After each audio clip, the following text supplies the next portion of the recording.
Do you believe in the existence of extraterrestrials?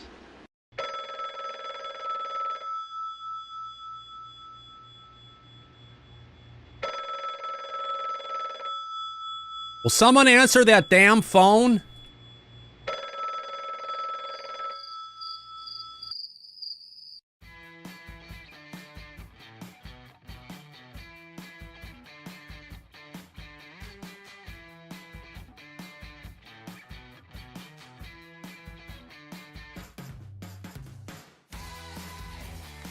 Good morning, good evening, or good afternoon, depending on where and when you're watching this broadcast. I'm Thomas Fessler, my friends, and this is Disclosure Tonight. Happy Friday, February 21st. Well, if you thought that we weren't going to have a show tonight, like I said on Monday, like I said yesterday, well, I was wrong, apparently, and you weren't. Thank you, audience. Appreciate it coming here today, and welcome to Disclosure Tonight. Well, you're going to say, Thomas, why were you so late today? Well, it's because I have a 4K 31.5-inch monitor I got from a deal and a half out of Korea. Oh, God, probably close to 10 years ago. Great monitor. But the power supply is dying. And it decided today to die. So, some resuscitation. I got the thing back up. It's kind of important because it's kind of where the chat goes and everything that I bring up the show on the show goes. So, I didn't stress out. I didn't swear. Didn't get all angry and upset. And I just kind of went through it. I was like, oh, shit. It's dead again. One of those things, yeah. Mike, I think we have a word for one of those things. Don't we call those a fuck you Friday? Oh, what else would it be but fuck you Friday? Oh, Murphy's Law in full effect. Oh, I know. And then some, my friend, and then some. So, yeah, we're here. We've got a bunch of stuff to talk about today. And yes, we got a super chat in already. I want to go ahead and thank who'd we get it from? My Wildcat Mahone. Appreciate that, man. Thank you very much. We got a bunch of people in the chat in the back today. We've got a bunch of people in the audience. Oh my God, I could deal with a drink, but I'll have to get one in a minute though. You know how that goes. But I want to thank again Wildcat Mahone for that super chat. Yeah. Very nice. Oh yeah. Get the super chat train going. Oh, you better believe it, my friend. All right. So did you enjoy the conversation with Richard Dolan last night? Oh, hell yeah. It was very interesting conversation. He's a really nice person and fun to talk to, which when you watch his interviews, it's hard to tell. But when he came on the show and you and I were interacting with him, it's definitely somebody you'd sit down and have a drink with. That's for damn sure. Oh, definitely. Someone who's very knowledgeable about the overall, what Disclosure's been doing. He has so many years researching into it and everything. I never got to really, truly appreciate him as much as I was able to have a one-on-one conversation with him last night. Well, no, I can definitely appreciate the work that he's done for over 30 years. But that being said, I could tell you that I really enjoyed talking with him, just in general. He was fun to have a conversation with, knowledgeable and also very personable and down to earth. I kind of enjoy that. Yeah. And I didn't get down too many rabbit holes going the wrong direction, a little bit here and there, but I pretty much kept it focused on his book. And yeah, you had some great follow-up questions regarding the shenanigans. Well, I think we can call them shenanigans going on in Washington, D.C., especially Nancy Mace and such coming in the House of Representatives. Right, absolutely. And what was surprising is that he was well aware of that. Not that he's ever spoken publicly about it, because a lot of this has to do with behind the scenes things that were going on. But he was very knowledgeable and also knows the same people that we do. Yeah. So that's where that was coming from. But it was nice to have a public conversation with him about all that. Oh, yeah. Absolutely, Mike. Great guy. Absolutely. Look forward to having him back again in the future. Oh, and he said that he will definitely be back. So I'll be looking forward to that. I'm sure, and will you. We've got a lot of good stuff to look forward to. Absolutely. A lot of stuff going on. A lot of good stuff to talk about. Yeah, there's some stuff going on in Disclosure. I'm not going to say there's a lot because, well, there's not a lot. But at least we have a Friday night Disclosure to go ahead and talk about a bunch of really interesting things that are going on.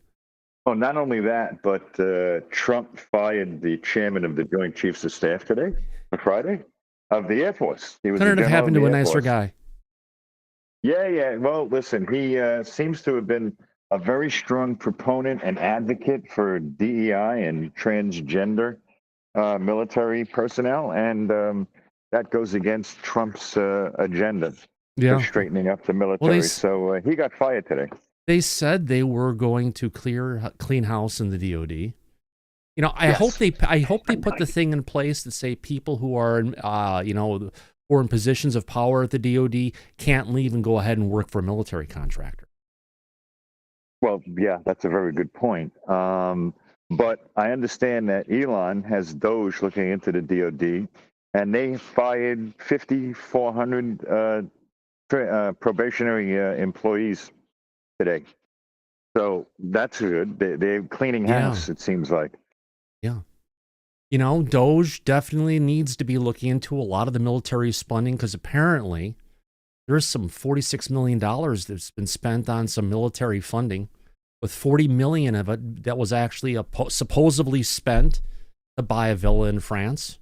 Oh my God! Really? $2.5 million, a vineyard for $6.5 million, and 27 land plots for $1 million. Can't forget about the mansion in Miami. It sounds like court-martialable offenses that you're describing. Well, it's going to be hard because that's Zelensky.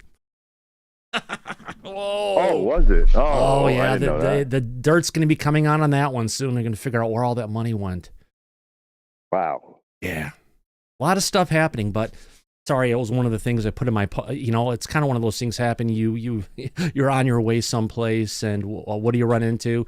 Oh yeah, that post.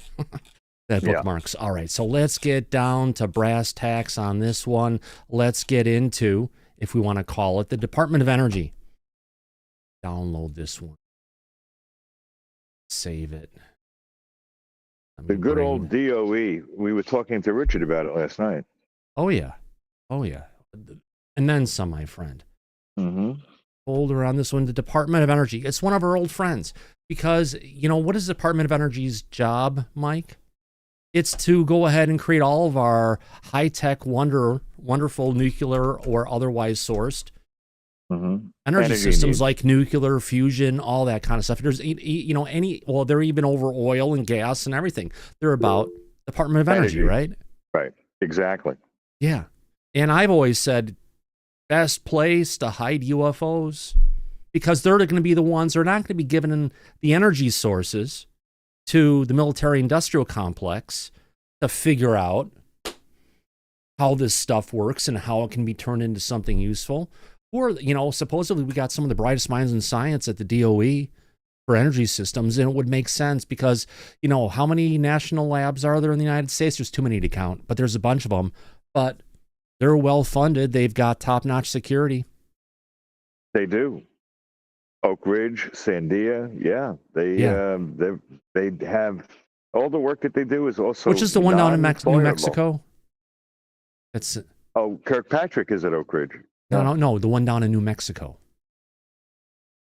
Oh yeah, Los Alamos. Yeah, the Los Alamos. Thank you. Yeah, back in the 50s, they had a brief period of time where like 200 flying saucers were sighted over a number of days. 200 sightings of many flying saucers at once.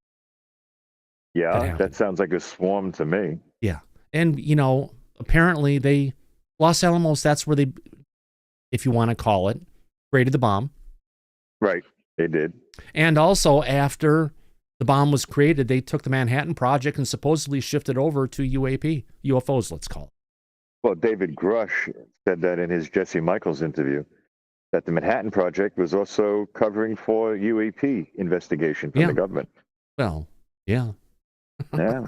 They start blowing up nukes and new things start popping out and saying, oh, shit, they figured it out. That's right. But I wonder if, because he also spoke about the Magenta, Italy, 1933 craft that was recovered. That was before the nuclear bomb, and we still had these things around. So interesting. Yeah. The time frame is very interesting. But it is. They seem to always be around, regardless of what we're doing or not. it just seems to be more activity since the bomb. You're right about that. So, on our way to get to the DOE stuff. Right. Talking about non-human intelligence, gotta love it. Yeah, and well, it's a big one. But Matthias Wolkenstein in the chat asked a question: what do you guys think about the psionic stuff? Well, no. I have to take an honest approach. Considering my exposure to things up there between the ages of 5 and 8,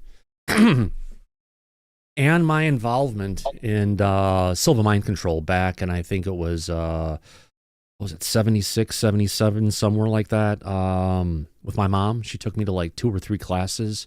And while everyone was laying there going through guided meditation to learn, to basically teach you how to shut your body down, how to lift up and go out of it, and how to do out-of-body experiences, transdimensional stuff. Yeah, I learned all that at the age of 8 and a half. Actually, it would have been 8 because it was during the school year, and my birthday's in 1st of July. So anyway, I was awakened, if you want to call it, with the stuff I went through as a kid. And it's been something that's been integral to me since I was a child. And it's something that I practice on a regular basis, because if it's something you practice, you don't do it for a while. As I found out recently, when I restart doing it again, you stop it for a while. It just isn't like, poof, there it is. You got to work on it to bring it back. But once you get it back again, it's like riding a bike, Mike, you never fall off. Or sex. You never forget. That's true. True. Good point. But I'm aware of all of that, and everything you said is true of your experiences. I agree. I understand. But I've never once heard you make any claims publicly about being able to control a UAP craft and have it land at your feet. No, the only person I knew personally before this who talked about, well, we had 2 people. Yeah, that one Ken guy. That one Ken guy, I forget his name, where he was taking pictures and like folding them in half and then duplicating the clouds and saying, look at all the aliens up in the clouds. Remember him? Mm-hmm. Yeah, I do. Yeah. But he had talked about that when he was a kid, he was invited by the ET to go ahead and fly the craft around. And also Linda Thompson. She was on the show in the past. She's talked about it as well. But besides those 2 people, in my limited sphere of knowledge, it may be out there everywhere in the experiencer community and stuff, but it's something. I've been in a craft. I have distinct memories of being in a craft, but I've never flown one. Was never given the opportunity to. Maybe I never asked. But you haven't made claims of being able to control them and land them any way you want. No. If that was the case, if somebody claims that, our position doesn't change. Just show us. Do it. Have I done some CE 5-ish kind of things? Well, kind of, but I'm using chakra meditation along with samadhi, eyes open meditation, in addition to manifesting memory and emotion and projecting that out with single words. And have I had success with it? Real thing. Yeah. Did I have really good success with it when I did it? Yes. Have I done it again? No, because when I did it, it was so good. It was like, okay, that's enough. But you didn't call it CE5 or CE6 or whatever when you were doing that. That's my point. Those claims, though, when they're made publicly, they need to either put up or shut up. Yeah. So, now, what I like about the stuff with the psionic stuff is they're using people who are. Thank you for all the super chats, everybody. Wildcat Mahone, Eli McGinnis, Ashley.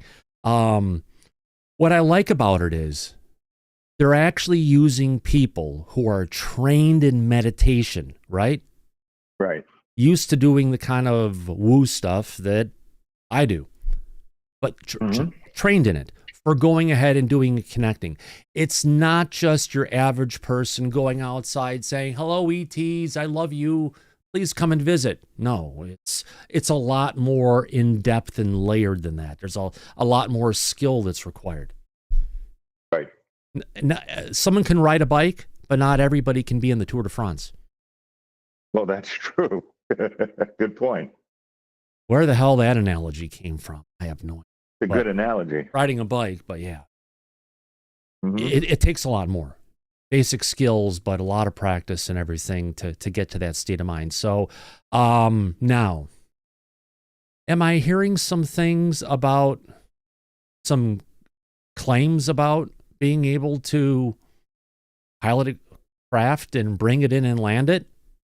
Well, yeah, if it's so easy, please do it. Please Absolutely. do it in the center of a city center. Do it in the center of Times Square. Do it somewhere where a lot of people can see. Middle of a football field, but football stadium, while the game's going on. You know, if you can do it, bring it down someplace big, someplace impactful, where you can have so many witnesses that there's no way to doubt it. We need that big event to get people to buy into this. Otherwise, it's just going to be a fringe thing. And you know, I talked to some people at work, and they get along with the whole thing, the stories about Grusch and Elizondo, the craft that happened with, you know, the Tic Tacs and everything, old flying saucer tales, all that kind of stuff, even stuff with orbs. But as soon as you start getting into the wooey stuff, kind of like you've gone woke and people don't want to hear it. Not unless you could prove it, you could back it up. They're not going to want to hear it. You're right. Yeah, they're skeptical, as they should be. Yeah, everybody needs to be. And the thing is, we need proof. We need absolute proof. Oh, absolutely. Yeah. No. So people that make these claims should be able to back them all up, and there'll be no argument from us. Yeah, I haven't even seen what they can show it. That is even saying at this point has been shut down. Exactly. Scientifically verifiable. Yeah, if people are doing something and they've got a major, not just the cheap ones that have a couple sensors in it, but they've got actually hats you can put down with all the different sensors to go ahead and get up a full EKG of what's going on in people's brains and see the activity, what's going on. And by watching people's activity, different areas of the brain light up depending on what's going on, they should be able to tell, oh, look, we got something that's going to happen here, right? Patterns tell stories. Even Richard says that one. Patterns tell stories. And when that pattern kicks up, they should be able to know that something's going to be going on.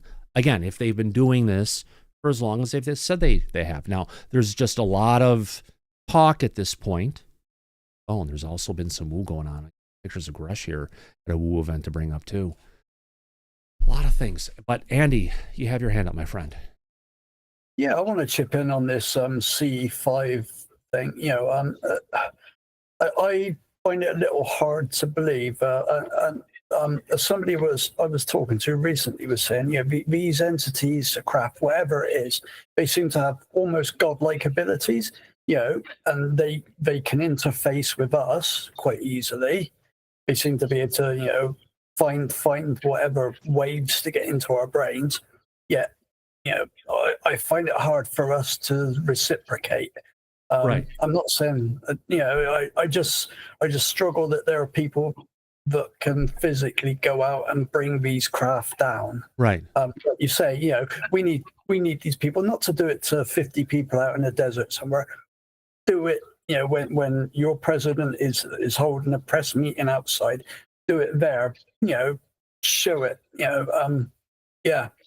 I don't think the link, you know, I don't think it's a two-way street with, you know, we don't have the capacity that these things do. No. So yeah, I'm kind of holding my breath on that. I'll believe it when I see it. Yeah, exactly. And that's all we want to do is see some evidence, see some different things to get there, and then we can all jump aboard. Now, there is a conversation that some of this stuff is coming from, quote-unquote, the afterlife. Now, I do get a sense of things coming through consciousness. And the feeling I get is similar from the non-human intelligence to what I get, I'll say it, yeah, from dead people. I don't like it, yeah. It's them going to me, not me going to them. But either way, it's a similar sensation, but just a hell of a lot stronger and a bit different. So saying that these things are potentially from something like our afterlife, not necessarily. I just don't want this to get back to these things are angels or demons or other stuff. I think there's bigger things at play besides that one little piece. Ed, you have your hand up. Part of the problem I see is that we've introduced so many different concepts that people, no matter what they see, are going to say, well, that's a psyop, or that's our government tricking us or whatever. I would even go so far as to say, if one landed on the White House lawn, you get a spokesperson come out and say, well, that's Right. That's an American test Right. product or whatever. Right. So how do you know when you get proof is basically my Right. question. And which proof are we chasing? Because there's potentially more than one type of non-human intelligence that's here. Are some of these orbs here more of a dimensional thing, something less that aren't flying around, the flying saucers and other stuff? Meaning, do we have one type of entity that's known for doing one thing and another one is a different craft? And maybe some of these things that we're getting through meditation and other stuff are something else. We'll have to get through it. Absolutely. Ashes. Oh. Yeah. Thank you. I was just going to say, in the absence of information, it brings a lot of conspiracy theories to light, because we are all trying to figure out what is going on. So that's what happens. And so accountability is important in disclosure. Oh, yeah, absolutely. More than anyone could ever believe. 100% on that one. Let's see if this is the one I've got here. And thank you for the show, because it does bring forth a lot of knowledge and information for all of us. Well, thank you very much. I appreciate that. So let's get into our first piece here. Since we are talking about some of the psionic stuff, I'll jump around some of the content.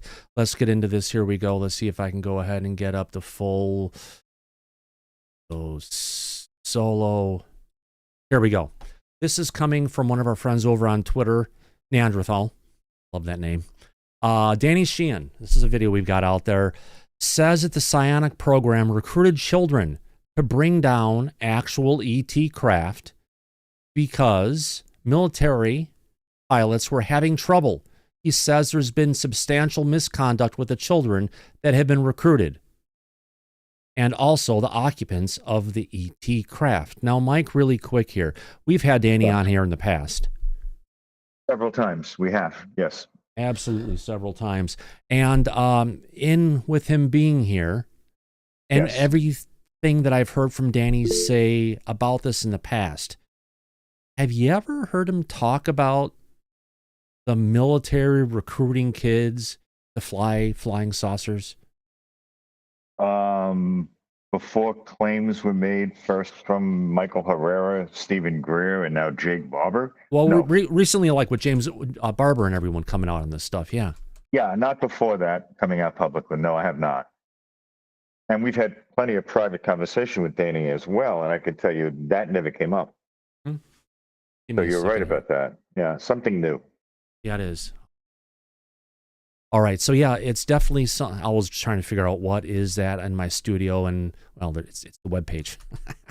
Yeah, so he hasn't talked about it before until recently. So, we've got a little clip here of Danny talking about this. I just want to bring it up because, again, it's just, I like looking for the changes to come to the conversations over time, and sometimes the conversations are carved a little bit based on what's going on out there, what everybody's seeing. So it's something we're all talking about. Let's all figure it out together. All right, let's get to this video clip here of Danny talking about this. Here we go.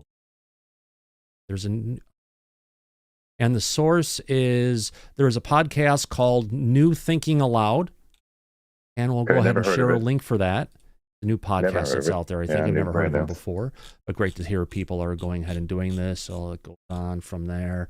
Let me go ahead and copy the link to this and copy link address. And let me go ahead and paste this in the chat. If you guys want to go ahead and watch this sometimes later, here's a link for it. All right. Let's go ahead and play this clip. Oh.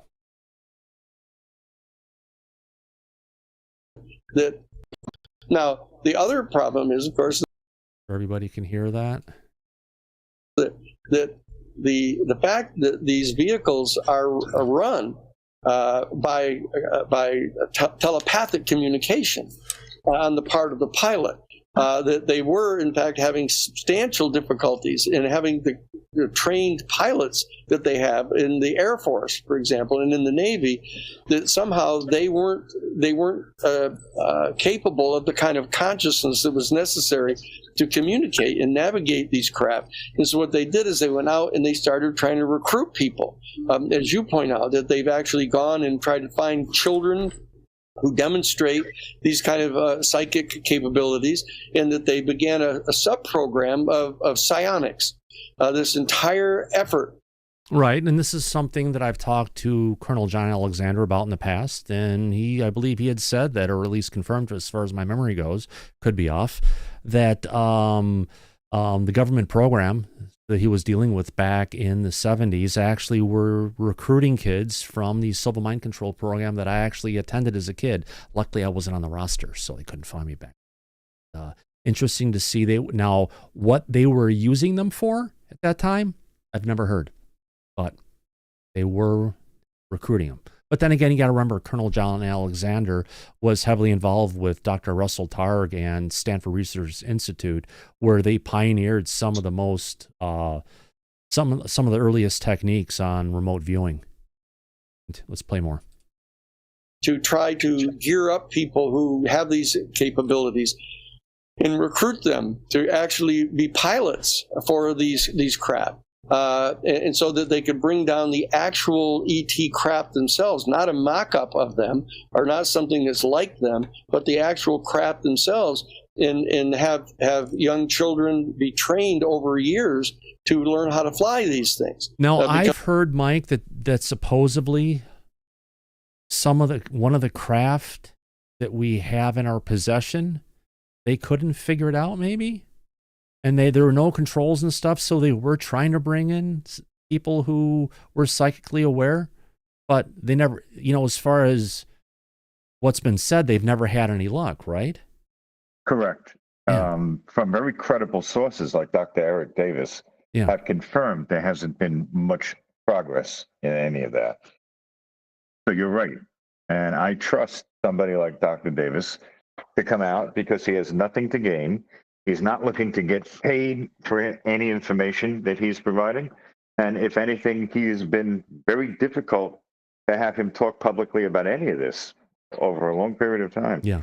So and I believe it was even James Lukatsky, who was the person within the DOD who actually headed up OSAP. Correct. For when he was there. And he had talked about that they had a craft and they had breached the interior of that craft. And I believe he had talked about some of that stuff. He did. He spoke about it with George Knapp and Jeremy Corbell on their podcast. Oh, yeah. That was also in his book, Skinwalkers at the Pentagon. Great read. Yeah. George and Con Kelleher, they co-authored that book. Oh, yeah. A good one. That's the OSAP crew. So, the first person who actually brought up Lukatsky as one of the people who was, behind the programs and things going on, it was actually the UFO writer, actually a good investigative journalist, Anthony Bragalia, or Tony Bragalia. I should introduce you, Mike. I think he lives close to you based on his accent. Could be. Yeah, and he has a website, ufoexplorations.com, and he's been covering the cover-up from Roswell, the memory materials, all that stuff. 20 plus years. The guy's is a gold mine of information, probably longer than that, I'm understating, because very interesting guy. So let's continue on with this a bit more. And maybe we can have him have that conversation on the show with us. Oh, he's been on the show a couple times already. Maybe we'll get him to come back. Yeah, that'd be good. Definitely. I think so. Sounds like it'd be fun. I would hope so. Like it was with Richard, yeah. Oh, yeah. Oh, what do you call it? Tony's a hoot and a half. Sounds like our cup of tea. Oh, definitely. Here we go. Because of the high levels of consciousness and psychic abilities that they've had. Now, I'm not at liberty to go into some of the details about this because the means by which I've acquired this information puts certain people at risk of revealing who they are. But there have been some very substantial there's been some very substantial misconduct involved in working with these children and trying to train them to fly these craft. And there have been some substantial misconduct with regard to the way they've treated the occupants of these craft, to the point of capturing them, killing them, subjecting them to all kinds of... Now that's what I'm talking about. That's a good basis for a movie, Mike.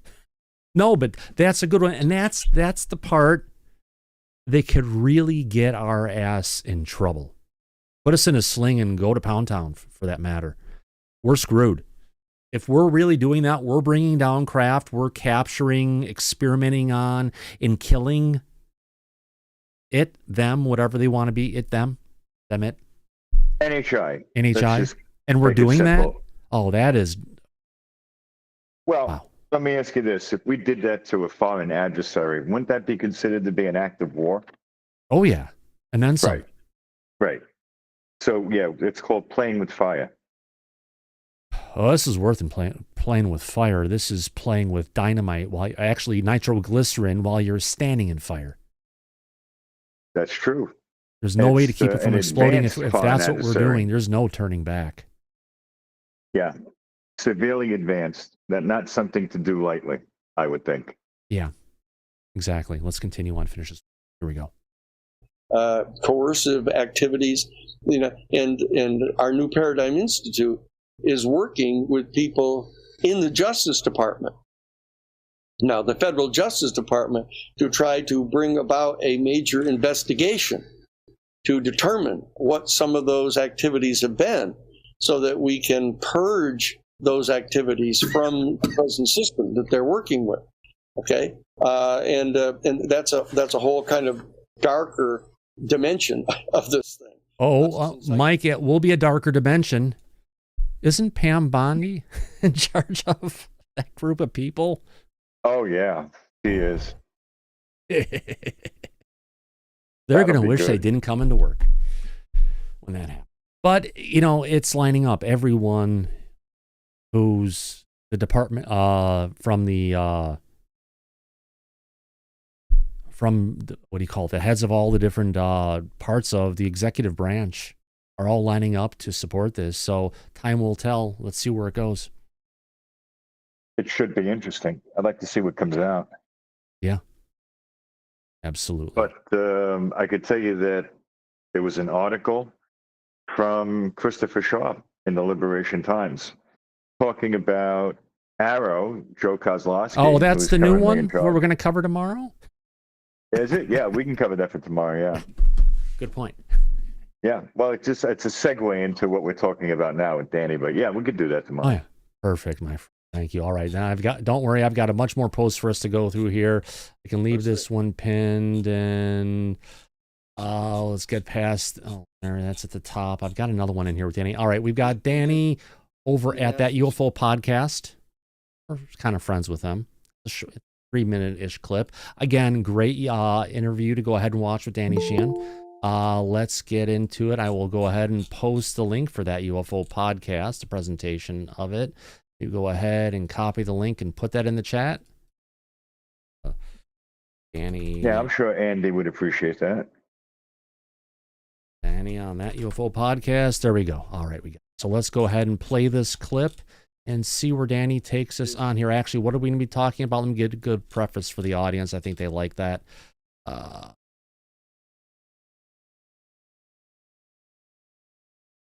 Down a little bit. All right.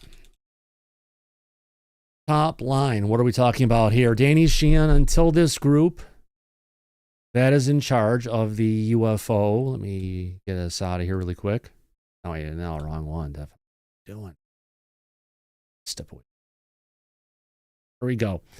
Danny Sheehan, until this group that is in charge of the UFO and ET secrets are dug out and exposed, President Trump is not going to be able to deal with the deep state. But I think he's doing a pretty good job for what it looks like to go ahead and disassemble this, if you want to call it a bureaucratic military intelligence deep state. He's going all the way in on it. Quote, we have to invoke the entire power of the United States government and our criminal prosecutorial authority to dig into these people and to get this information from them. Before I jump into this, Ed, you have your hand up, my friend?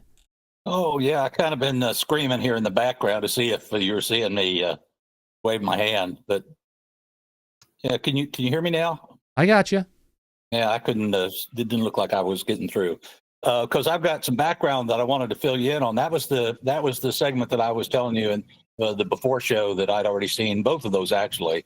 And he really makes a big point about the fact that we may be offending these people or these entities or whatever, and has some serious concern about that. Yeah. When you brought up the thing about Eric Davis, maybe being up on this. Correct me if I'm wrong, but I don't think he's currently in a SAP. I think his experience was, when he was working with Hal and they were working together in the I think Bigelow days. I think Davis still maintains a security clearance. Well, he does. Yeah, but would he have been read in on this new emphasis in psionics is what I'm asking. Because I think this is something that just has come about in the last year or so. And it's primarily the stuff that it's come out since Barber has come out, basically. That's what I'm saying, Mike. And now everyone's sort of taking a look at this. I don't think they were really looking at it before. And Thomas, back when you said about recruiting the kids, it wouldn't be the military doing that. I used to work recruiting service for the military. It would not be the military that did that. I could just see it. I can picture it now. An ad. We're looking for 12-year-old autistic children. No, but Sean Freaks or whatever, Frakes, however pronounce his name, he was in school and he remembers getting taken out, and it was military type people that he was going and doing these training and tests and all that kind of stuff with. So yeah, let's not forget they were looking for women too, and of course, gay people were left-handed. So how about ambidextrous people? So I think that has a lot to do with why we're hearing him now talk about that stuff. It's because that is the subject of this, this last few months. But I wanted to emphasize what I think he said on there, but it scared me and made the hair stand up on the back of my head when he said, how long can we keep attracting these aliens, call them whatever you want, whatever term you want to use, draw them in and then shoot them down with weapons that'll bring them down, kill the occupants, and try and back engineer the equipment. How much longer are they going to put up with this? That'd be my question. Lou talked about something in the past, and he had made inferences that if there was a deadline, because he did talk about a deadline before, about something coming our way, something that's going to happen, right? Yeah, and then with that thing happening, he said it was something around the lines of, we have to be really careful about this, because if they knew what we knew or what we were doing. Chromosome Cowboy, are you in here twice? Can you please leave yourself on mute, Chromosome Cowboy? You keep on unmuting yourself. Thank you. I muted you for you. All right. So back to the situation that if they knew what we were up to, potentially whatever thing was going to be happening in the future, Ed, was not going to be would happen sooner. Does that make sense? Yeah, it does. And the other thing that no one has talked about, I've not heard you talk about it on this show, I've not heard it on any podcast, is this idea that the speeding things up may be a result of a natural occurrence that might destroy the Earth. Talking about the solar flares and the huge solar blast. And I don't know if that could be connected or not, but a lot of people are saying, well, maybe that's why we're seeing a surge of activity with the NHIs and UAPs, is kind of settle everything up before the Earth is destroyed. Well, that's a nice thought to think about, isn't it? Well, how many times has the Earth been destroyed so far, Thomas? About every 12,000 years, going back billions of years, give or take. It's either every 12 or 24,000 years, and guess what? It's about that time now. So we're actually a little bit overdue. That could be potentially why the ETs are here now. Come and see this final season. The final days of season. What do you call it? 5,475 of the human race.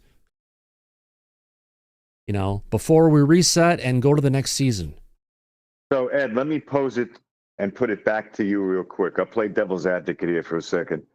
Let's say there was a non-nation state that was in international waters and it kept calling SOS to signal, have our military respond. And every time we did, they would shoot it down and capture or kill the occupants. How long do you think it would take before we declared war and went after them full force? Well, it wouldn't take long at all. I mean, we wouldn't put up with that. So, but look what we're doing. If what we're describing is accurately happening right now, so far we're the bad guys, and they're not. Exactly. Well, yes. my Now I point- was just my remembering. point- I was reading about something. There's a place called the Boneyard up in Alaska, Mike, and it's a spot where you can tell there was like this layer of charcoal, like everything was burned, and there was all these, like tusks from woolly mammoths and all these different bones that are there. Some of the bones they're finding up there in Alaska are from like tropical animals, not like Alaska, which kind of leads to the story of The climate change, the continental shift the Earth. yeah. If the Earth is rotating like this, that every so often the Earth would then spin like this on its side and keep on rotating, and then every so often it goes back around and comes back around. And this is one of the things that looks like happens on a regular basis to the planet as well. There was a great video, a little piece on this I could go ahead and show everybody, but again, I digress. We're getting away from the video we have on the screen. Let's play this through this mic. Okay, yeah. Right, here we go. Great conversation with everybody, though. Wow. Yeah, it's nice. Element Volume up. Here we go. deep within the national security state of the United States that is fundamentally and profoundly unconstitutional, and that they are so convinced that that the elected representatives can't be trusted, and that even the president of the United States is only a temporary employee of the government at any given time. But Mike, that's all changing now, isn't it? Oh, it definitely is. The We can see unelected it. bureaucrats who view the president as someone who comes and leaves, and they don't have to answer to anything yet. They actually report, and they're part of the executive branch. They're getting themselves handed with their ass on a platter, aren't they? Well, his famous catchphrase is being applied. You're fired. Yeah. He's using it quite well. Oh, yeah. Absolutely. Let's continue on here. Time for 4 to 8 years, and that they cannot be trusted, and they will not tell them. That's why it's going to be so important for the task force that Comer has set up now in the House Oversight Committee to have subpoena power and to subpoena these people to come in and to compel them to answer the questions. I don't think it's just going to be Comer doing it. Attorney General, or let's just call her General Pam Bondi, has said if they don't bring out the information, she's going to personally go after them, and with all her might. So yeah, they can get be compelled to come and testify in front of Congress, but I think our Attorney General will do a bit more. And that's what I like about this is all the freaking pieces are lining up for us to get a true presidential, if you want to call it executive branch disclosure, the disclosure of these unelected bureaucrats that have been hiding the UFO truth from us for all these years. Yeah, but let me remind everybody that the power of subpoena, congressional subpoena, has been shown to be not as effective as you would think. During Trump's first term in office, he completely ignored a majority of subpoenas, and there was nothing they could do.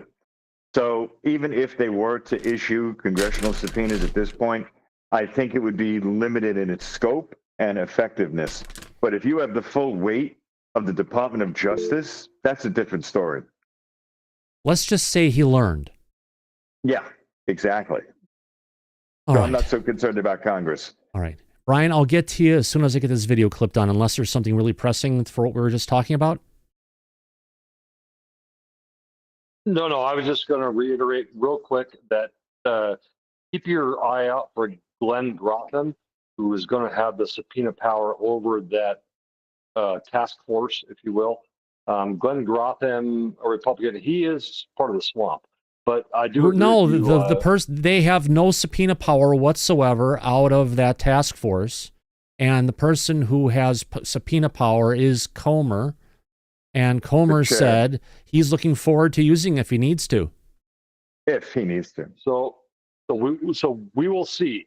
So I do have my hopes up, just like you. I think all the pieces are aligning, but they put one minor roadblock up, so we just need to keep our eye out for that. Well, so that's all. Good luck in the roadblock on that one, I think, because we've got, they're basically bringing forward and bringing the information forward that's going to be pre-classified for what they want, declassified and everything from the White House. So I think a lot of the, if you want to call it, arm bending behind their backs, taking, locking them up for that matter, is going to come from the executive branch, and that's where it needs to come, because Congress has been inept and capable on this since they've had their hands to try and bring out the truth. Yeah, 100%. Couldn't agree more. Yes, absolutely. Yeah, including all the way up to Representative Nancy Mace that we have pointed out here repeatedly. Well, she's bought and paid for or something. We'll figure it out. Let's continue. Here we go. They have to conduct themselves, in effect, like a grand jury. And they've got to subpoena the people, demand the documents under subpoena, as duce tecum, they call it, to bring them in and engage in a confrontational undertaking against the deep state. Yeah, but you know what's going to happen is they're going to go ahead and Elon Musk, Trump's going to go sign the papers to declassify this stuff. And if the bureaucrats don't want to bring it forward, they'll send out Doge in to get the information we deserve. Watch. Yeah. Because until this group that is in charge of the UFO and ET secrets are dug out and exposed, President Trump is not going to be able to deal with the deep state. These people are the core of the deep state, and they reach into all kinds of other areas.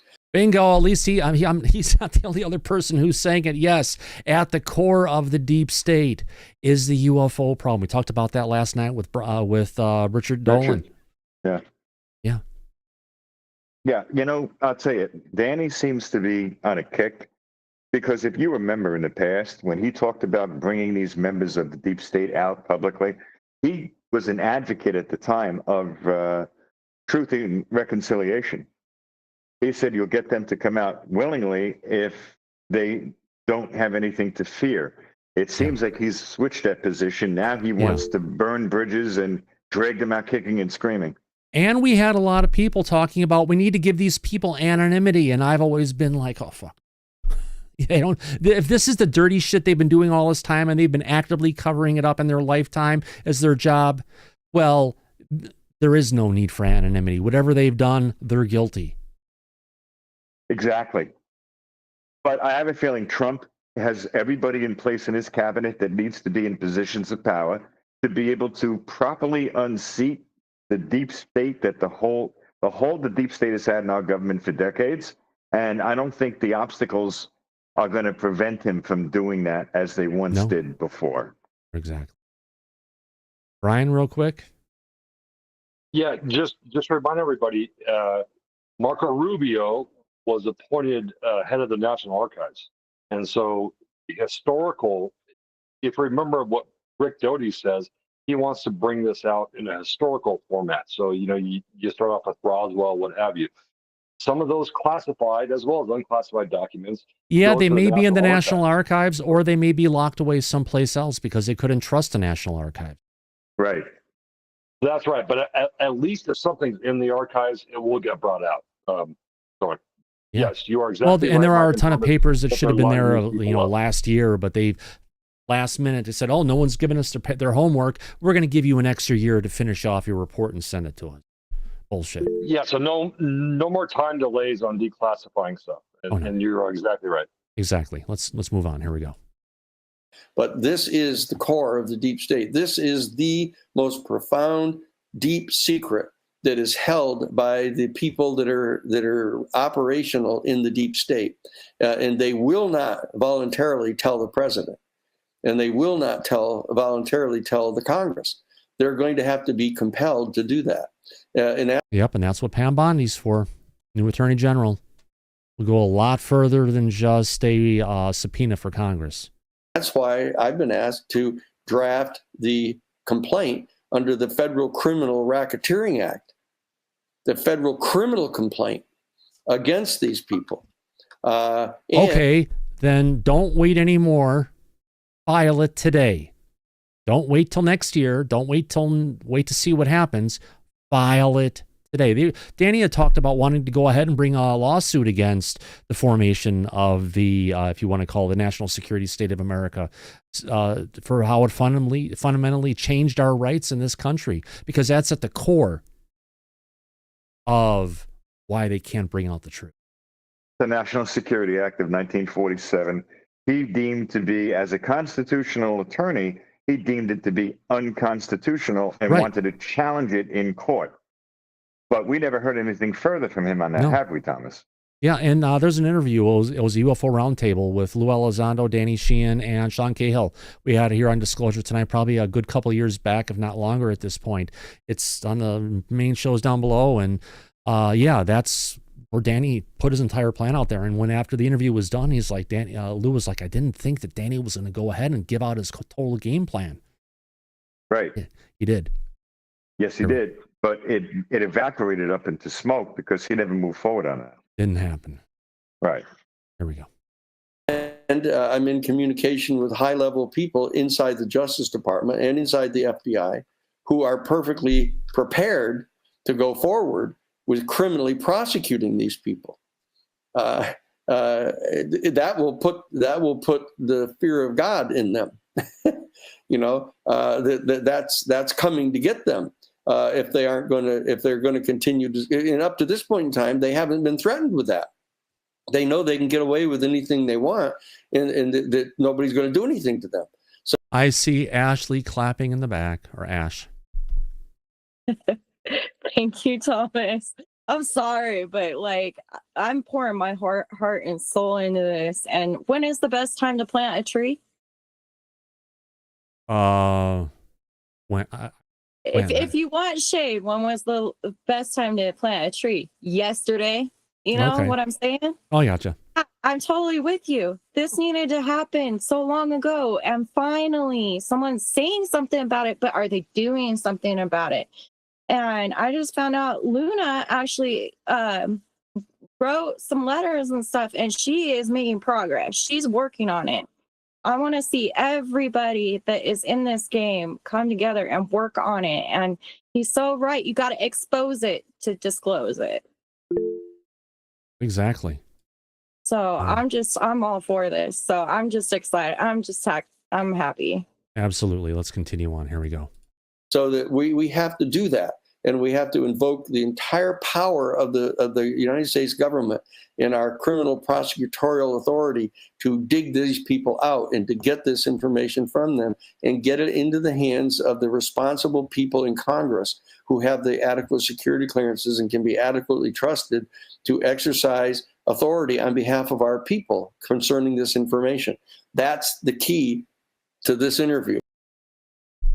There we go. Interesting thing. Ed Brown, your hand is up. I think this is an exciting time, Thomas. What we've already talked about are some of the possible reasons why we would be approaching disclosure.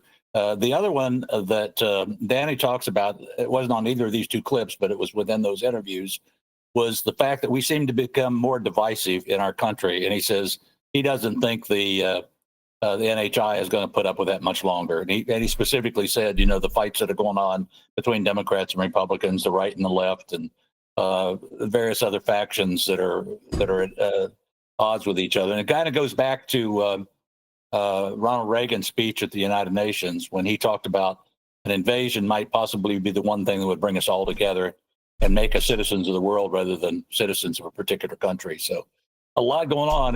We don't know which way it's going to turn, but it's a fun day to be watching. That is. Well, I got a real quick point I can make to you about that, Ed. Everybody wants disclosure. Okay. If you want true catastrophic disclosure, they don't like that we're shooting them down, killing their people. Okay. My position on that is, as far as the NHI are concerned, if they don't like it, they should fucking do something about it. So until they do, we're not going to get true disclosure. Well, Yeah. maybe they will. I mean, that's another possibility, Mike, that maybe they'll start showing themselves a little bit more. You know, if all the sightings we're seeing today, it just seems to me, I don't know if maybe I'm watching it more and all of us associated with the subject are watching it more, but it just seems like there's more and more popping up all the time, more than over the last decades. It's happening this year, last year, and I think it'll continue to happen. Well, Lou has talked about publicly for a while now that if you pay attention to it, the sightings that had been going on publicly have been escalating year after year after year. So that's true. There was definitely an escalation. But to what end? I mean, ultimately, if they have such advanced knowledge and power, and we're so primitive, they should come and do whatever they feel they need to do to deal with the problem that is us. But so far, that hasn't happened. Well, I think one of the things that I think differentiates their intent versus our intent as it comes to disclosure, on our side, I think the government has been reluctant to admit that the problem exists or that the situation exists because they don't want to embarrass themselves for the mistakes they've made in the past, you know, that could go into the illegality, unconstitutionality of what they've been doing. And their big argument is, at least as I understand their argument, it would be an ontological shock to let this come out all at once because it would scare everybody to death. Well, the truth is, I think the people are ready to take it, whatever the truth is, one way or the other. And I think we would not have mass chaos, even if we went to immediate and complete disclosure. What do you think, Mike? No, I agree with that. And I don't think we would have mass shock from the majority of people for the simple fact that the population at large is not as primitive as they were decades earlier, especially back after the Second Hey, World Mike, War. take this for 1 second. I got to deal with Moose here for a second. I'll be right back. Go ahead and Absolutely. continue. And by the way, audience, we do have a poll going with 1 minute in, 67 votes. Let's see if we can get this up to maybe 150 votes or so. Pushing career bureaucrats out of government will be good for disclosure or bad for disclosure. So far, 93% of our audience, this is almost one of the polls, Mike, where we've had, there couldn't be more people saying that's going to be good for disclosure. So I'll let you continue on. And then you've got Ed here, and then Corporal Abel has his hand up next. Absolutely. Yeah. So, no, Ed, you're right. If the people knew the truth now, I think with movies in pop culture like Close Encounters of the Third Kind, E.T., all the pop culture, all the books that have been written on this, all the shows, I don't think people would be as shocked as they would have been in the 40s, 50s, and 60s. So now it's a different world, and I think people would be more in tune with accepting the truth as it is. So I would tend to agree with that, Ed. Yeah, and I think the thing that's really holding back the government is, again, their complicity in this situation. And, you know, people have alluded to the fact that there are people living today that probably would be convicted of very serious crimes, some of the stuff that went on that we don't know about yet. Oh, that's true. That's most certainly that's true. But now Danny was talking about filing charges against these people. To do that, you need to first have the names of these people. And I haven't heard Danny mention any one of those names publicly yet. So I think one of the things he should do, if he's in possession of that information, is make this information public so people at least know who the key players are.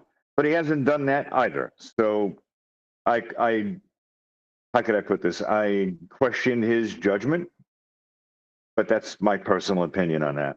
Well, you know, you're picking on Danny on this, but you could say the same thing about David Grusch, you know, who has claimed to have all these sources, and he's not putting out his list either.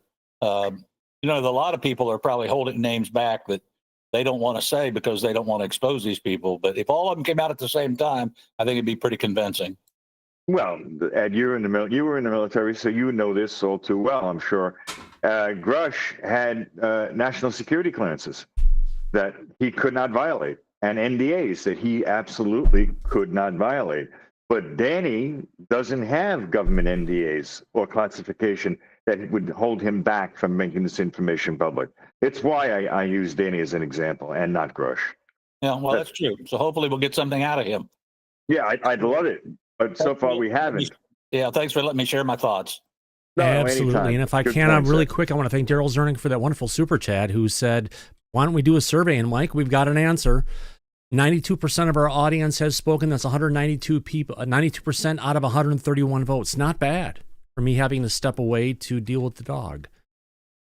Yeah, no, that's. But we figured that anybody with half a brain would know the answer to this. Pretty simple. And the poll, there we go. Save it for posterity. Let me go ahead and bring it around. Thank you very much. We also did get a super chat that came in from FaZe Will. Thank you very much, FaZe Will. Appreciate that $10 super chat as always.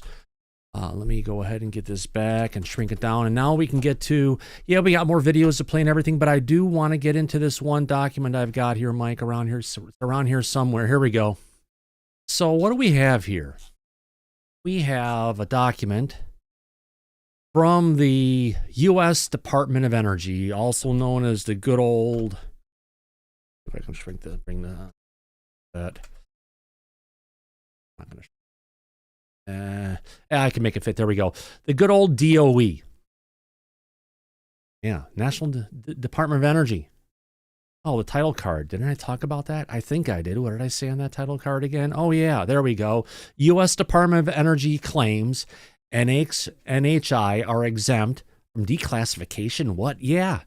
And it's in a document from when? Well, I'll show you guys in a second. Let me get back to it here. No, not that one. So here we go. Am I still here? I should be here. There we go. There I am. All right. National Security Information on Fundamental Classification Review. I'll make it a little bit big. There we go. Up it to the side. There we go. Okay, let's get into this. So this is a report to the Information Security Oversight Office that was dated June 2012. What is that, 13 years ago, Mike? I think? Yeah, almost exactly. 13 years ago? No, yeah, exactly. So that's over a decade, almost a decade and a half. Right. And so they are admitting that NHI are real and right, I know. because they're saying they're exempt. well, let's get to it. Yeah, let's get to it. I am pleased. You are such a spoiler, my friend. Oh, look at this in their text. I can't select this stuff, so that's all right. I'll deal with it later. If you ever have a document that you can't select the text with and it's a PDF, you can take the PDF, print it to a PDF, and then you can go work with that PDF and it'll work right for you. So anyway, I'm pleased to follow for the Department of Energy's National Security Information, also known as NSI Fundamental Classification Guide Review Report. The department has endeavored to provide as much classified information as possible in this report to demonstrate our commitment to the democratic principle. They can't believe these fuckers are saying this. That the American people be informed of the activities of their government. Oh, this is for transparency, for stuff that they don't tell us about, Mike. Because which department has the strictest rules for FOIA? Oh, it's the DOE. Yeah, everything in the DOE is exempt from FOIA, Thomas. Yeah. And the only way anything can be declassified from the DOE has to come from president has to sign a document. You also have to have the head of the CIA sign the document, John Ratcliffe. That won't be hard. And the head of the Department of the Energy. All three people, actually two of the people that Trump actually installed in those positions. And selected. And yeah. Let's move on. So if I do ahead and just search for the word non-human. Son of a monkey's uncle. All right, let's get to the first one. So, oh, that's nice, Mocha. Thank you, girl. I can hear you. Oh, you want your cookie? Is that it? Here. No way now. All right. So first part. What are we talking about here? Under this section is the DOE classification guidance for derivative classifiers in the DOE intelligence program information, which is found under blah, blah, blah, blah. The current national security information intelligence topics consist of the following. Bunch of blah, blah bullshit. Let's get into it. 15 topics exempt, so you can see it, from automatic declassification at 25 years because the release would reveal a relationship with an intelligence or security of a foreign government like Russia or China or Poland or Taiwan for that matter, or international organization, or a non-human intelligence source. Now, we could just say that's... Did they actually just say non-human intelligence source, Mike? They did, didn't they? Uh-huh. So, yes, here we go. So, yeah, non-human intelligence source or impair the effectiveness of an intelligence method currently in use, available for use or under development, or reveal information that would cause serious harms to relations between the United States and a foreign government or to an ongoing different diplomatic activities. Of the United States. Of the United States. Right. So what that paragraph plainly states is that as far as the Department of Energy is concerned, there is such a thing that exists as a non-human intelligence. And you're right to point out that next word that came in as a source. Right, but no, they're talking a foreign government source, a internal organization source, or a non-human intelligence source. Right. So basically that means the Department of Energy is A, aware of a non-human source, and B, is acknowledging that it in fact exists publicly with this statement, which we've never heard that before. No, never. No. I wonder why no one had mentioned this at the time that this had first come out. It would have been a big revelation. It is. So, all right. So I've got another section here. Let me get rid of... While you're doing that, I have a quick point to make. The public was aware of the term non-human intelligence when David Grusch testified publicly on July 26th of 2023 at the House Oversight Committee UAP hearing. And then it became part of the vernacular. But this document that's dated 2012 used that term. So I think it's interesting that we heard David Grusch use it and nobody was familiar with it prior to that. But meanwhile, 12 years earlier, they were using that exact terminology. I wonder if this is something that goes a lot deeper within the government, that term. Yeah. And how far back it actually goes.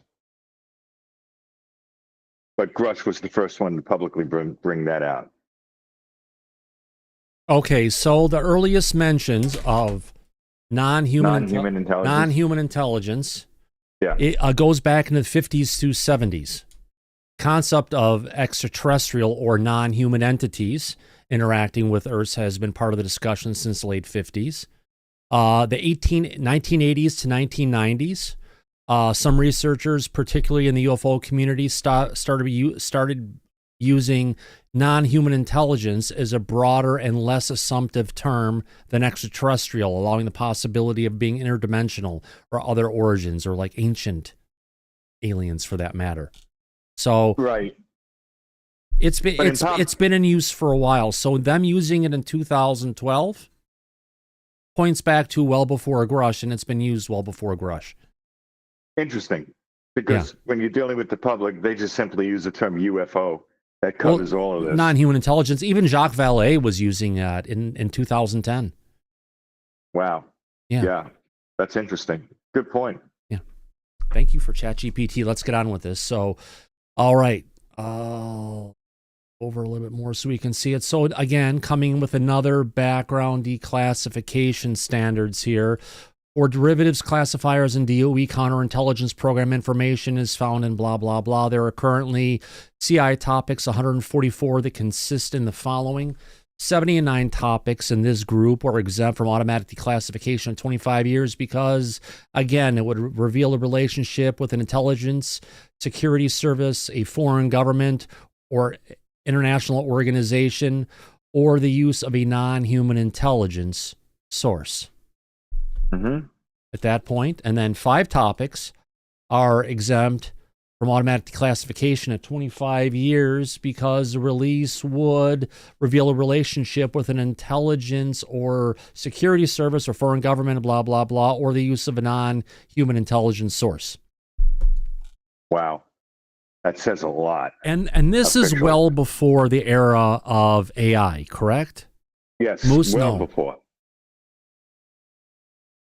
But before AI was something that was publicly used and known about back in 2012 or 2010 for that matter. Yeah. The military was working on artificial intelligence, but that's nothing new. But it was not in the public vernacular at that time. Not at all. No. Interesting to say the least. So let me get back into the studio for a second here. Moose, do not climb on that part of the desk. I know you're hungry. You wouldn't eat earlier. You're gonna have to wait, and you won't eat your snacks. So good luck in eating the food I'm gonna get you. Yeah. So let's go ahead and continue on with this. It's hard to tell this little doggy you can't eat now. Sometimes he'll be just that much more hungry when it's time to eat. Let's get on to some more things to go ahead and watch here and talk about. You've got a bunch of things to cover here today, Mike, luckily.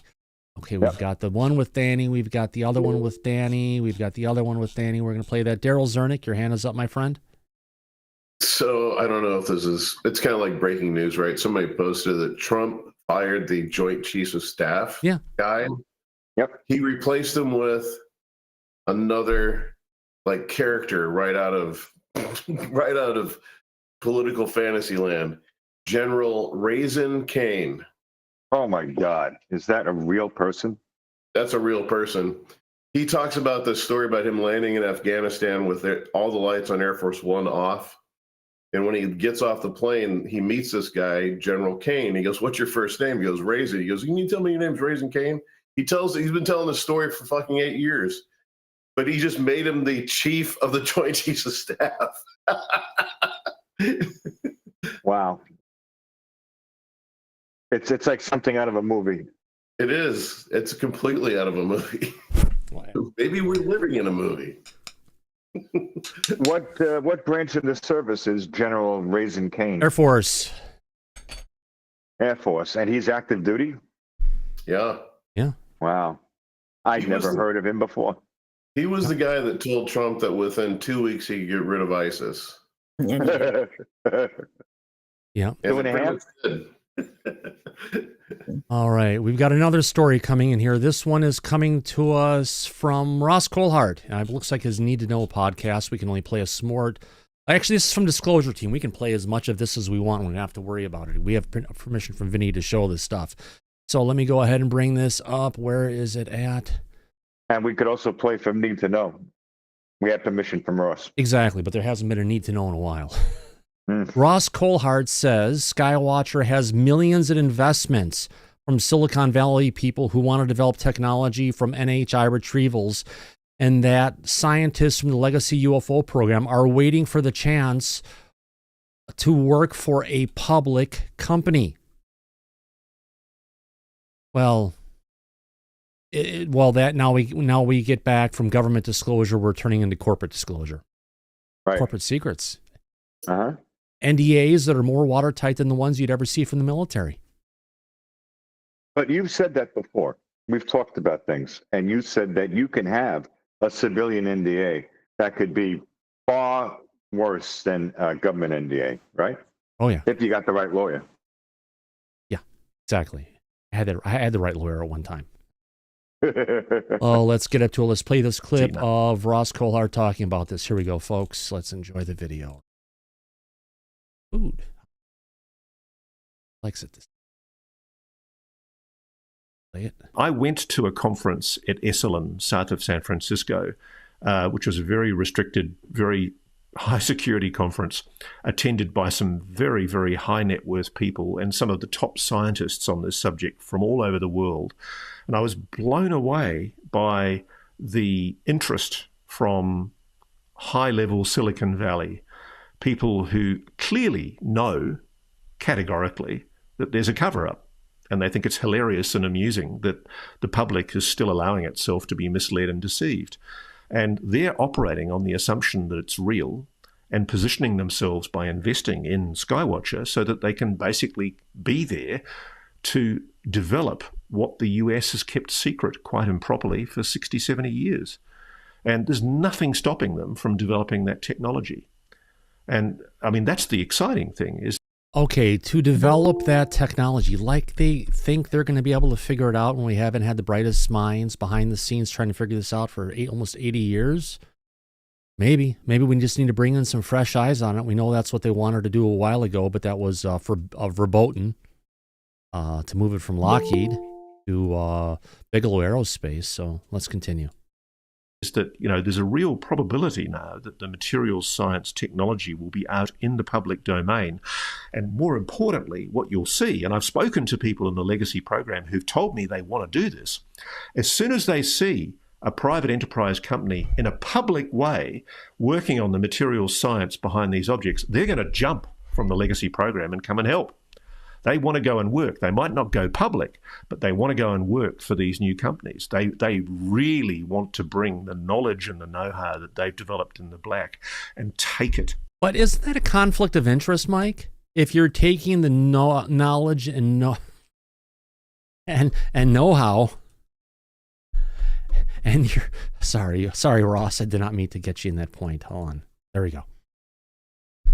To get into it. And they were working for these contractors working on this stuff. They've got to have some deep steps of information to where they're not able to leverage any of the knowledge or know-how or any of the different stuff that they've been working on for all these years on these top secret programs to go work for it in public unless the programs and what they've been working on authorize it, have been completely declassified. Right. Because if they attempted to do that into a private company that is doing research on this, and I can't imagine what research they would be doing without the actual NHI biologics or craft. But if they attempted to take their information from government service and use it privately, their NDAs would block them from doing that legally. Yeah, they would. Oh, yeah. They wouldn't be able to lift a wrench or do anything without it being authorized. Again, this is me just trying to be realistic here and say, not that I'm a doubting Thomas. I am Thomas, and I am doubting this, but I'm just trying to say I think there's more legal stuff involved here than just pipe dreams. Ashley, your hand is up. Okay, so this is the first person, well, you know, that I've kind of disclosed this to publicly. I found information that DARPA is hiding a lot of freaking money in small business administration funds. Can you elaborate a little further on that, Ashley? Small business SBA funds that's for businesses across the country. Right. That's about DARPA conversation. Yes. How about we talk about DARPA after we're done with this clip? Okay. Perfect. Yeah, I just don't want to go ahead and derail us. If you have something to say about the clip as we're talking about the clip, perfect time to do it. But otherwise, if you want to jump into it after we're done with this segment, then we can jump into that. How's that sound? Yeah. Sounds good to me. I just thought that it was relatable to this, so. Well, we could cover this piece and then we can get into the SBA part of it, DARPA, afterwards. Okay. Right. But here you're talking about funds that are going to be going in from billionaires who don't want to have any tie to any money coming from the government. They want to have this all self-funded and no strings attached. Does that make sense, kind of? It does to me, because that means that they want 100% of the profits, not a portion thereof. Exactly. Of their investment. Exactly. There we go. Mm-hmm. To private sector, because they think everybody's got the right to know about this. They are as frustrated as you and I about the retarded way that we're still running on fossil fuels and that we are, you know, planes fall out of the air, that there's technology there that they know about that can be developed to human advantage. And it could put, I mean, I've actually had very idealistic ideas from people inside the program who say, if the public knew what we knew, the world would lose its differences in a moment. We would think of ourselves as human beings. We would not think of ourselves as Russians or Chinese or Americans. The reasons for wars, energy, resources would largely disappear. You know what he's paraphrasing right now? Ronald Reagan's speech. Yeah, that we've covered here repeatedly. Yeah. So it's good points. Yeah. That, I agree with what he's saying. If that information was to come out, Yeah, if it would come out, yeah, the shock would be, oh shit, we're all one human race, and we're getting screwed right now. During the height of the Cold War, speaking of Reagan, we made this point ourselves on different occasions. This was at the height of the Cold War. And when Reagan sat down with Brezhnev after he made that speech and asked him privately, Gorbachev, if there was a threat, Gorbachev, if there was a threat, would you help us or come against us? And without giving it a second thought, Gorbachev told him, "Oh no, we would be working with the United States." Yeah, of course. Without a shadow of a doubt. Yeah. Right. So we know what the effects of that would be, even before it's happened. Mm-hmm. Oh God. Not a bad thing. Yeah. So we would probably need that. Oh, definitely. Mike. Which is why I said when we were talking to Ed, if the NHI are here on this earth with us and they don't like the shit we've been doing to them and their people, why don't they come down here and fucking do something about it already? Show us. Let's see it. Let's see the goods. But for some reason, that has not happened either. Yeah. These little glowing lights in the sky, that's not a threat. Well, supposedly we may have made a deal back 1950s, right, between Eisenhower or someone, saying that by a certain date and time, we're going to announce to the population that there are UFOs and aliens here, and then they're going to make their appearance shortly thereafter. That's the big story that's been around forever. And that's the one Lou was talking about. Potentially, we may have had our hands in doing some things that when they find out about it, that date's going to be moved back. But I have a feeling, like any part in our government, they never like getting anything done on time. And if anything, we're running behind schedule. And perhaps that's specifically why we're seeing an increase in sightings. Could be, but we've been seeing an increase in sightings for a long time now. There's nothing landing on the White House lawn yet. No. Well, that's what maybe Jake Barber can do. Or if not on the White House lawn, because that'd be a security risk, but right there right in front of the fence on 1600 Pennsylvania Avenue, right outside the fence, it'll be perfect. Nice and safe. Where the homeless are going to the bathroom. Yeah, that would be a good spot. Yeah, why not? Yeah, exactly. Technology is mind-boggling, and it is being suppressed. And it's gravely improper that it's being suppressed. Take that as a given.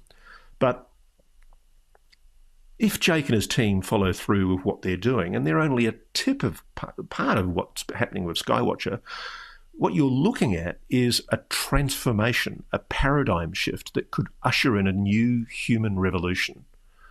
And it would be the kindling of an awareness of human consciousness and obviously highly advanced technologies.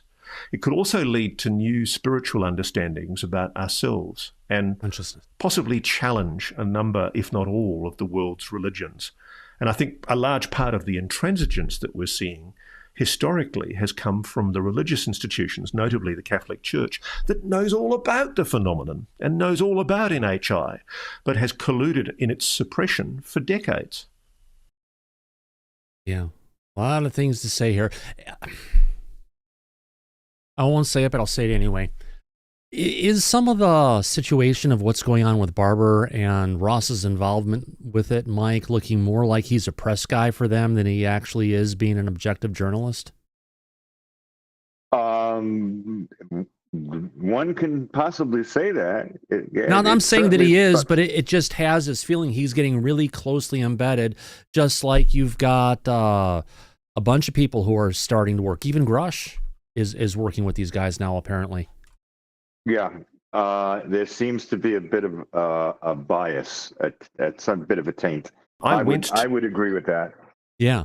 Speaking about Grusch being there, how am I talking about this? What am I talking about David Grusch? I'm not saying anything bad about him at all, other than, let me put this down here and bring it up. Well, we've made points on the show. Why has he been so quiet for so long? Right. So Well, I think it sounds like Washington, D.C. didn't work out for him.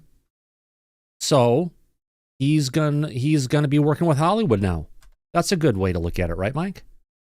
Well, I think I would be more optimistic about it if he would be doing that op-ed that he promised all of us as a movie, but it doesn't seem like he's doing that. Yeah. So I'm a little disappointed, to be honest with So you. this is that Elysian place.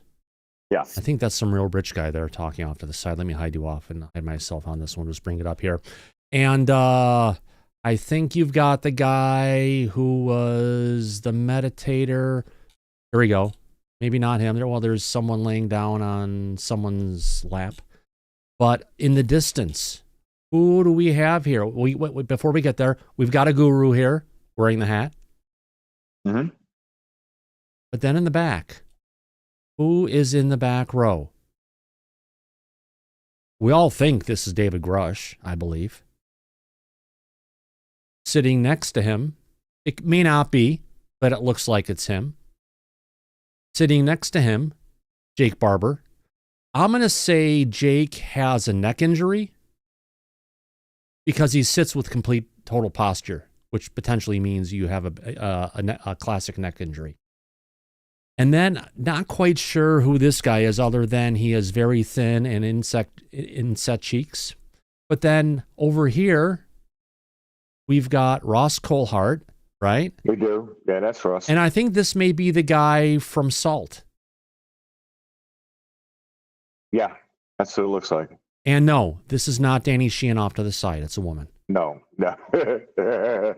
So yeah, this is the first Grusch spotting that we've had in a long time.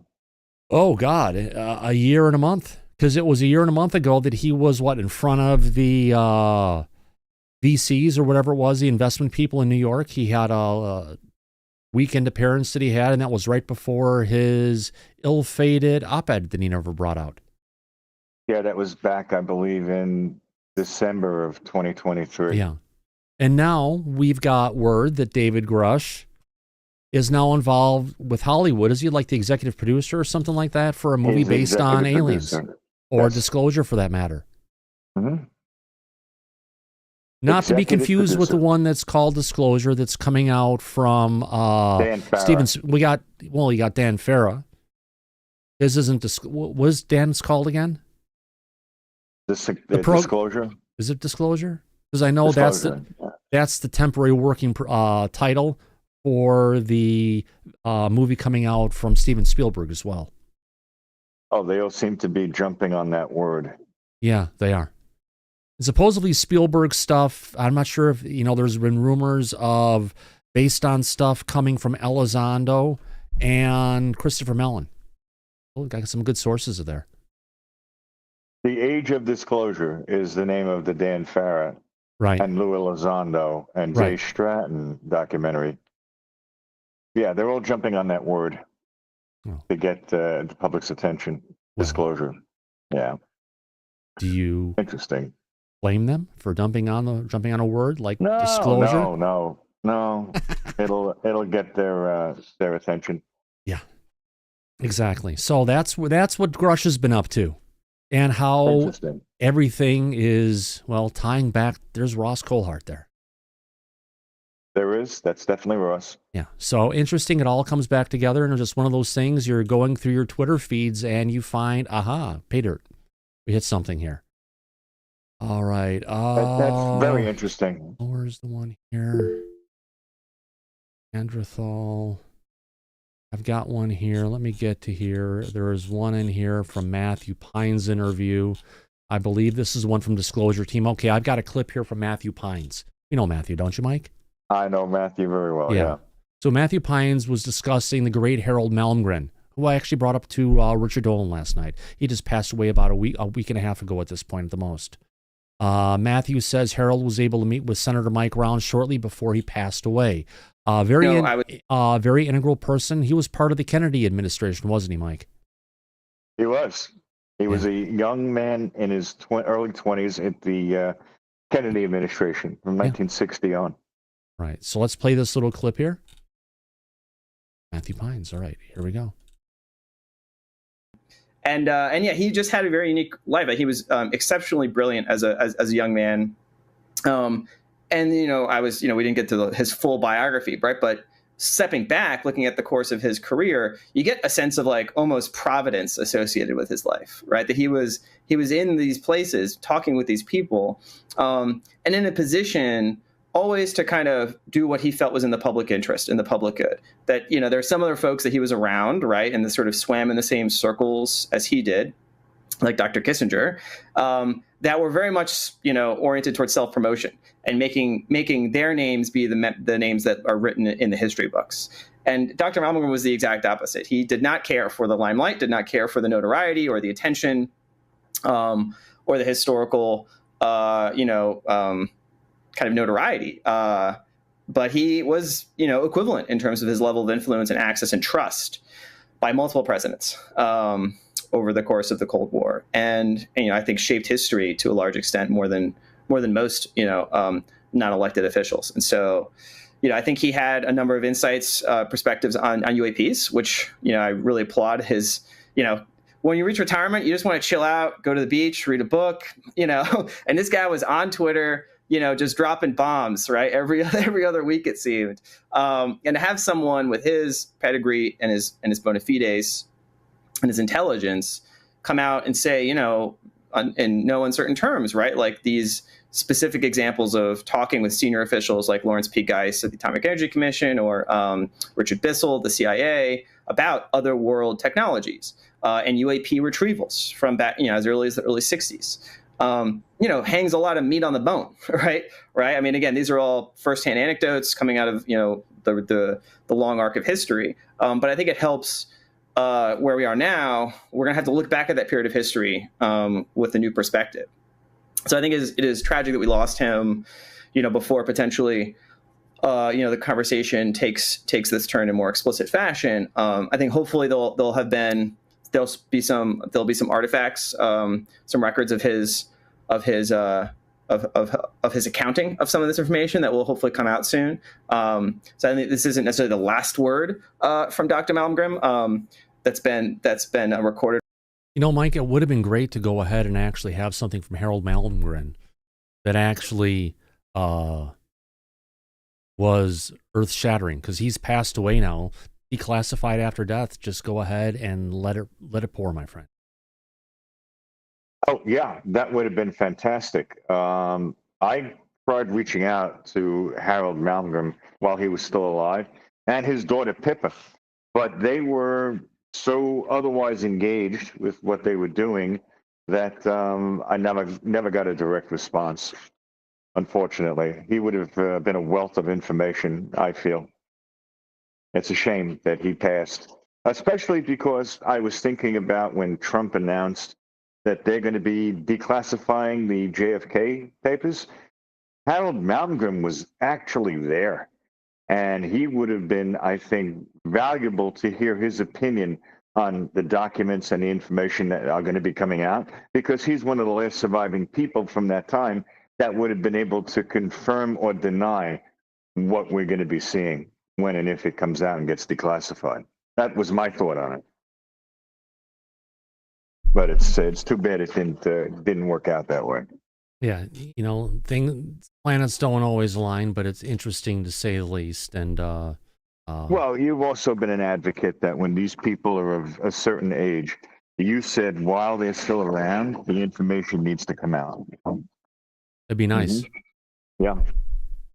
Let them make a real impact before they're sent off. All right. So, we've all been talking a lot about the declassification process that's going to be coming from, God, it sounds like a movie. It's like the what do you call it? Task Force for the Declassification of National Secrets. Mm-hmm. Sounds like a movie, National Treasure, something like that. But, I have to say, though, a lot of people were skeptical about it. Are they going to do anything? Is it going to fall on its face, or anything's going to go on with it? And I said at that time when it was first announced, and I'm sticking by it, was that if we get a regular heartbeat boom, boom, boom, boom of information coming out from Representative Anna Polina Luna going along, that there is a good chance that this looks like this stuff's going to be real. And we may get something from it. And we have been getting. She's been doing daily updates on Twitter once, 2, 3 times a day about it. And today she put off an interesting tweet about this. Let me go ahead and bring this up here. Not that one. All right. In an effort to preserve integrity and maintain full transparency to the American people, our task force on the declassification of federal secrets, yeah, will partner with President Trump and his cabinet members. Here's how the declassification process works. There we go. So, on January 23rd, 2025, President Trump signed an executive order entitled Declassification of Records Concerning the Assassinations of President John F. Kennedy, Senator Robert F. Kennedy, and the Reverend, I'm going to mute Tia. The classifications concerning the assassinations of President John F. Kennedy, Senator Robert F. Kennedy, and the Reverend Martin Luther King Jr. On February 7th, 2025, the executive office requires the Director of National Intelligence, which is Tulsi Gabbard.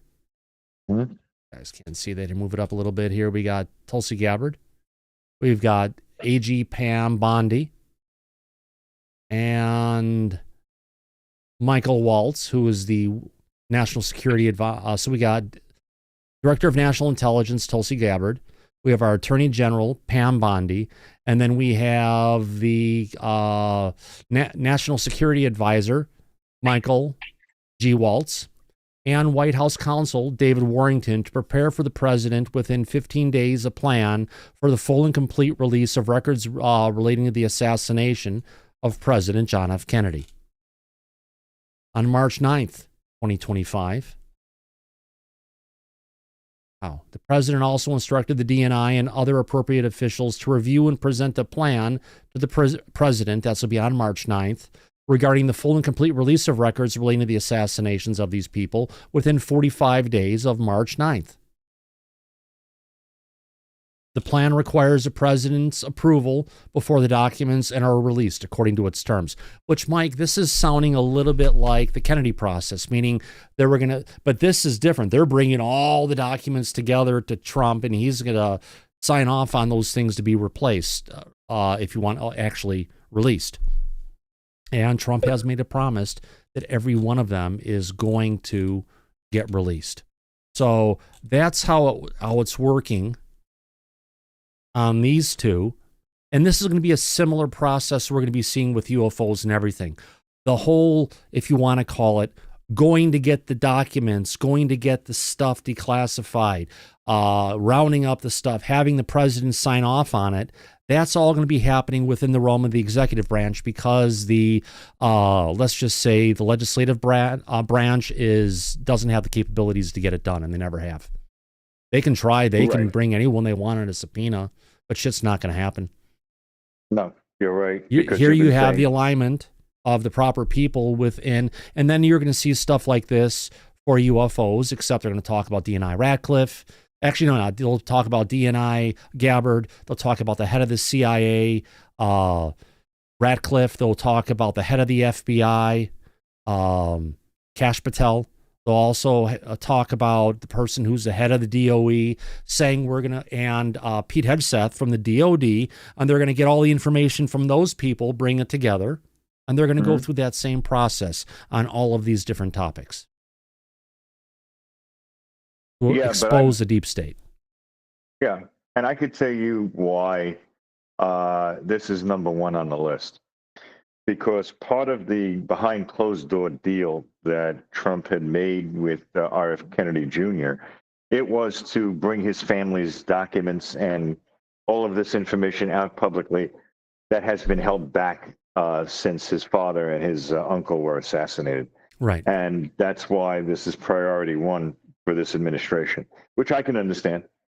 But I also believe that Representative Luna had mentioned the first task force public hearing under the House Oversight Committee is going to be, I think, March 25th, and it's going to be covering the Kennedy files. Yeah. But what she just announced now kind of changes that, because they have 45 days in March, which puts it into April before the president will sign off on within 45 days. It always doesn't have to go out to the very last day. I guess we'll have to wait and see how Time that will plays tell. out. Yeah, and thank you very much, Shelley Montgomery, for that wonderful super chat. Thank you very much. I appreciate that. All right. But I have another tweet here that expands a little bit more from Annapolina Luna.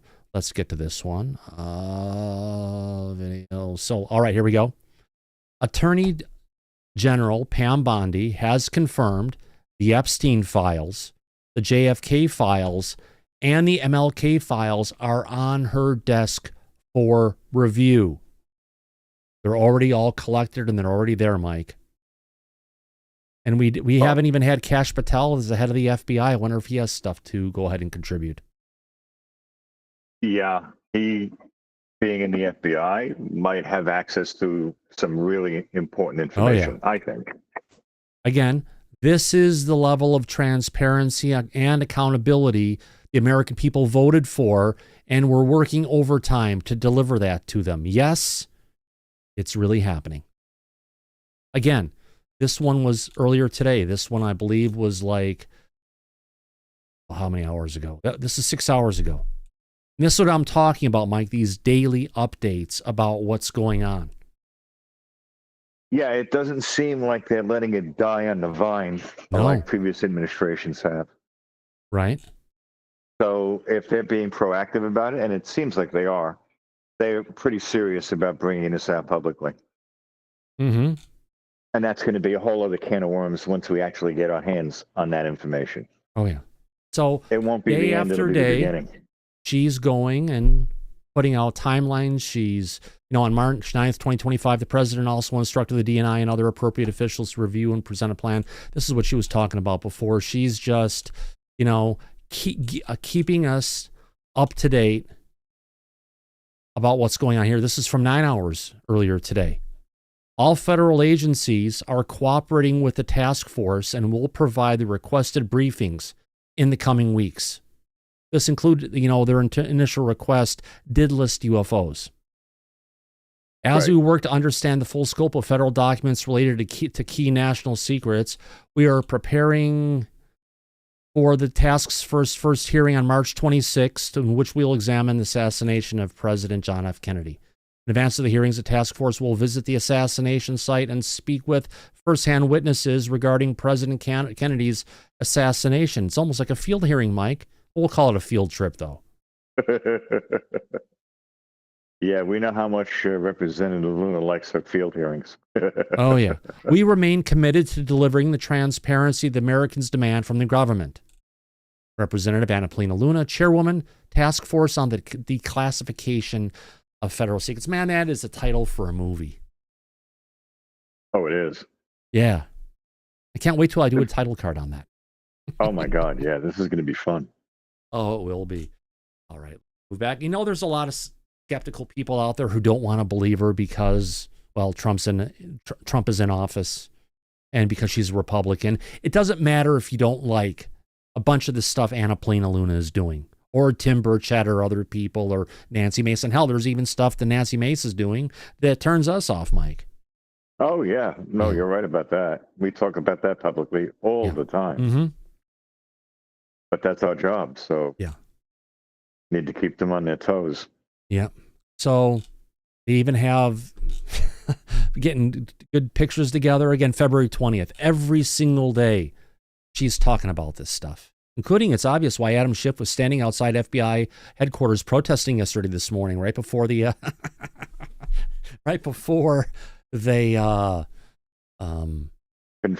confirmed Kash Patel, who was actually sworn in earlier this afternoon. Excellent. Yeah. That's a step in the right direction. It could be the Kash called Adam Schiff the worst criminal in Congress in the last 250 years. Whoops. Oh, yeah. Yeah. Not a fan, obviously, of Adam Schmuck. Yeah. Yeah. So every day He's talking about the declassification process, what movement is making, what's going on. So from that particular standpoint, Mike, I think we're in a good form for looking ahead. We are. And we're going to have fun covering this as Yes. it all comes out. Yeah. Now, Ashley had her hand up before, talk about some dirty dealings coming from the SBA and Yes, how she this did. could tie back to disclosure. Ashley. Oh no, you did call on me. I was hoping you'd forget. We can save it till No. later. It's fine, girl. No, well, it's fine. I gotta say something now. I'm just really tired. I've been working on this for a long time, so I hope I just put it into the right words. Speak and from the heart. just a little bit, because it goes so deep. It's so much, and I know what Luna's going through because it's a lot.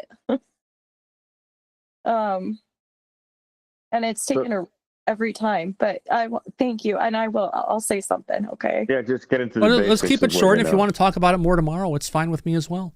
Whatever works for you, girl. Okay. I'll say this. DARPA's got a I had to write it out because I wanted to get it right. DARPA's got a $4.4 billion budget request for fiscal year of 2025. And a chunk of that flows through the SBA's SBIR and STTR programs. I'll tell you what those are. Give me just a second.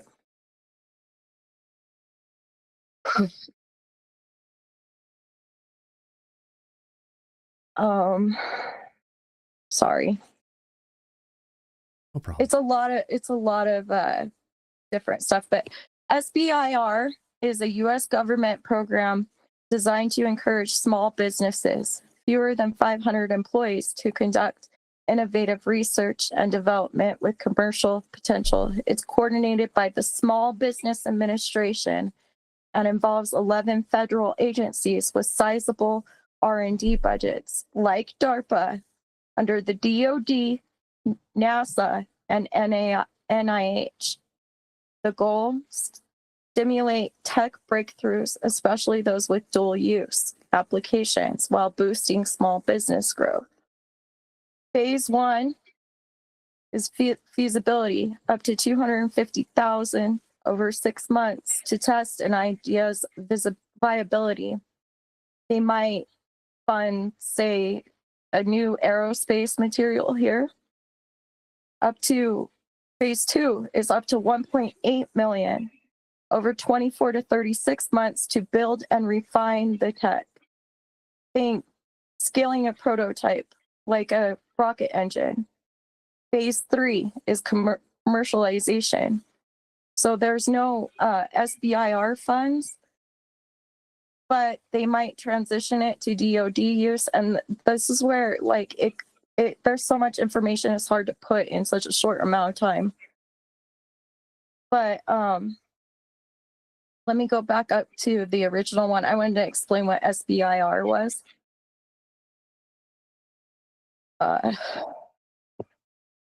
So DARPA's $4.4 billion FY, so their fiscal year 2025 budget includes a slice for SBIR grants.